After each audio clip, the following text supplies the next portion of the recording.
আরে মামা মাত্রই নতুন বউলে বাসায় গিয়েছি, ভাগায় লয়েছি, তুই বুঝোস নাই? বাসায় মানবো না মানি? এই বেটা আমি একবার বিয়ে করছি না, বাসায় মানতেই হইব। এক্সকিউজ মি ভাইয়া, আশেপাশে কি স্টে করার মতো কোনো হোটেল আছে? না না ভাই, আমি হোটেল টোটেল চিনি না, আপনি অন্য জায়গায় দেখতে পারেন। আচ্ছা ভাই, সরি। এক্সকিউজ মি ভাইয়া, ভাই আপনার ভালো হোটেল লাগবে তো? আপনি এখান থেকে সোজা গিয়ে ডানে গেলে 5 নাম্বার রোড, 5 নাম্বার রোডের মাথায় একটা আছে, ওটার সার্ভিস মোটামুটি ভালো। আর 12 নাম্বার রোডে যদি যান, আপনি 5 নাম্বার রোডে কাউকে জিজ্ঞেস করলেই হবে, 12 নাম্বার রোডটা আপনাকে দেখাই দিবে। 12 নাম্বার রোডের সার্ভিসটা অনেক বেশি ভালো। আর আপনি 3 নাম্বার রোডে একটা পাবেন, ওটা সার্ভিস তেমন ভালো না, ওটাতে যায় না। 12 নাম্বার রোডে যান, ওইটাই বেটার হবে। আর যদি দূরে কোথাও যেতে চান, না না না না না, ঠিক আছে, হয়ে যাবে। Thank you, thank you. It's ওকে।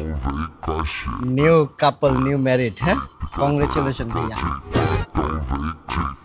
চলো বাবু।